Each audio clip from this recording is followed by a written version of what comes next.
Hi, welcome back to God and Gov for Girls. My name is Isabella Hansen, and today we are going to be discussing judicial review.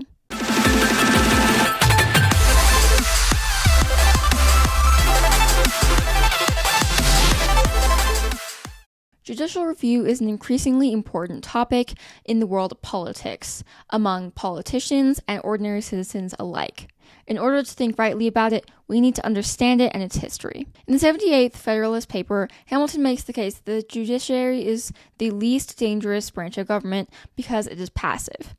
It cannot do anything, it cannot make change unless change is brought to it. It has no power over the purse, it has no power to make laws, therefore it is the least powerful and therefore least dangerous. However, he also makes the case that the judiciary should be able to strike down laws of Congress.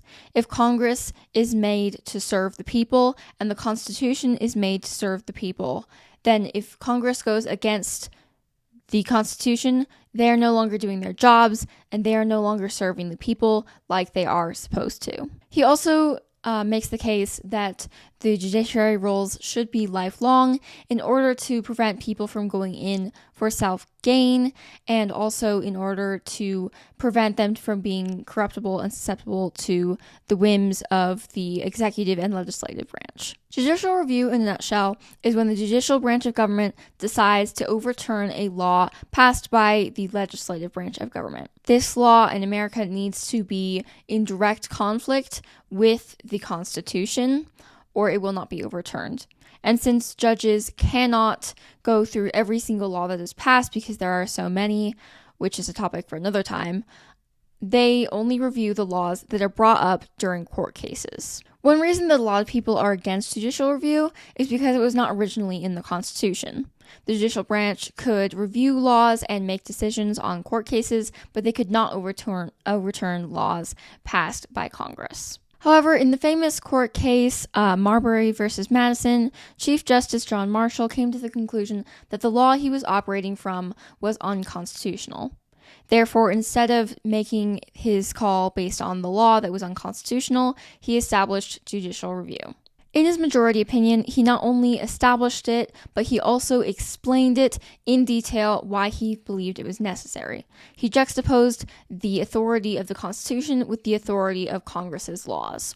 He made the case that if Congress can pass laws that contradict the Constitution, then the Constitution is just another meaningless piece of legislation with no greater weight or authority. And that is a scary thought, because the Constitution was originally made to be the highest law of the land. So that's basically why judicial review was established by Marshall in 1803. While judicial review wasn't originally in the Constitution, it's only reasonable that it would be established. Marshall was right.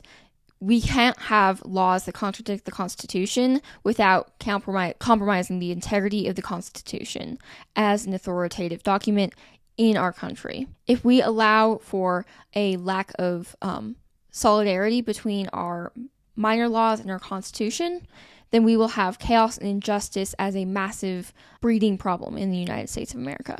Not only that, but the existence of judicial review means that legislators are hopefully more careful and thoughtful in their formulating of laws, making sure that they don't go against the Constitution when they're drafting them and working on getting them passed. Even back then, there were a lot of people who didn't agree with judicial review.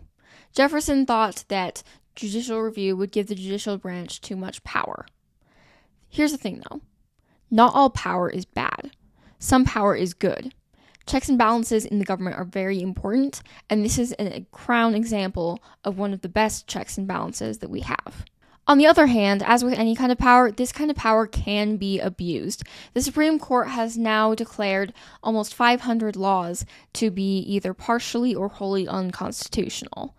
And I would be kind of surprised if they were completely correct in every single one of them.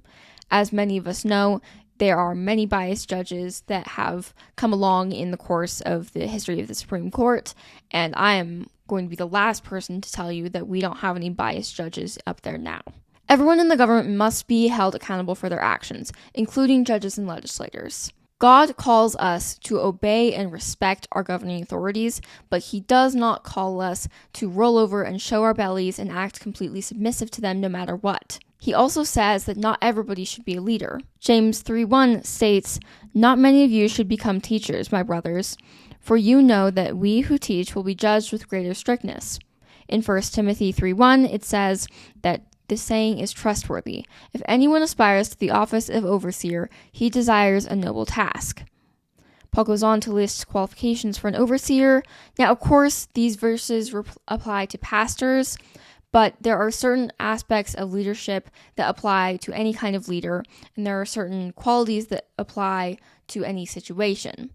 I think we can all agree that not everybody is cut out to be a leader, and not everybody should be a leader. Before starting this podcast, I reflected long and hard on whether or not I thought I was actually qualified to do it. If you're curious as to why I'm qualified to do it in my own eyes, I can give you a list of reasons why. I try not to brag, which is why I haven't done that already. And I'm not trying to make myself seem like a more important figure than I really am. I'm just saying I didn't just grab this microphone and start talking because I had opinions and I wanted to put myself all over the internet. But that is what a lot of politicians do.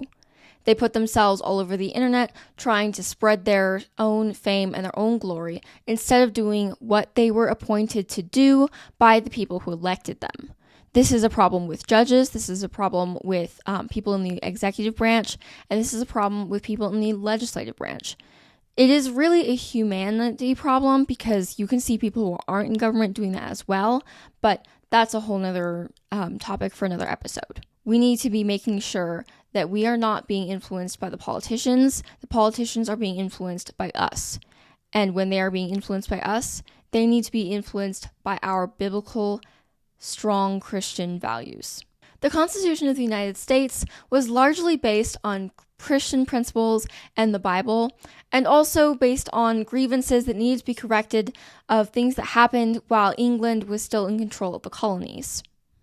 While the Constitution is not a perfect document, it did have good inspiration and good backing behind it when it was written.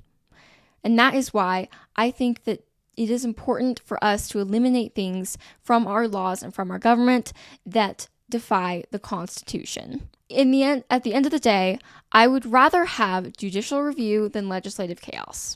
Sometimes people get very upset when changes are made to the government that were not original to the founding of America. And I completely get it. We want our nation to be as the founding fathers originally intended, especially because many of those men were smarter than most of us will ever be. But the thing is, sometimes we do need to change the government for the purposes of a constantly changing modern world. There were a lot of things that the founding fathers could have foreseen and a lot of things that they couldn't have foreseen. And we need to be ready and willing to adapt to that. Judicial review is one example of good government adaptation to changes and to problems that arise. Now, the changes and updates have gotten way too far, and I would say that the vast majority of them are not appropriate. But I would not say that all of them are not appropriate. And judicial review is really one of the biggest reasons why. I researched this a while back, and I was starting to notice some things that were leading to me to believe that just because something wasn't originally in the Constitution does not mean that it is not necessary for our nation. Well, that wraps up today's episode. Thank you so much for watching. Please like and subscribe so we can share God's truth around the world. God bless and Soli Deo Gloria.